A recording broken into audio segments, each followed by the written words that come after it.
Hello and welcome back to another video. Today I'm going to be showing you how you can use Afterpay on Doordash.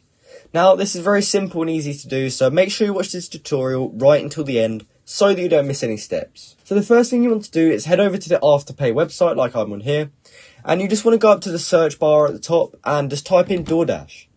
When you click enter, as you can see there's no option that says just Doordash, but you can actually get Doordash gift cards through this link here.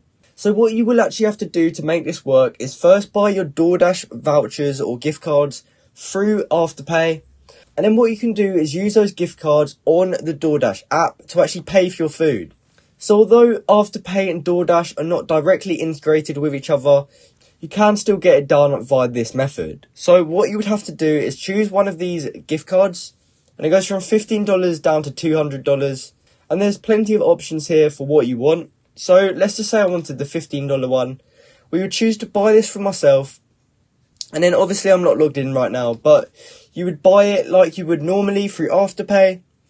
And then you will receive your Doordash gift cards, which then can go in the app. And then you can use those gift cards as a payment method when you are actually ordering the food. So at the moment, this is the only way you can use Afterpay on Doordash. I hope you found this video helpful. If you did, please comment down below to say this video helped you out. And like and subscribe for more content like this. Thank you for watching.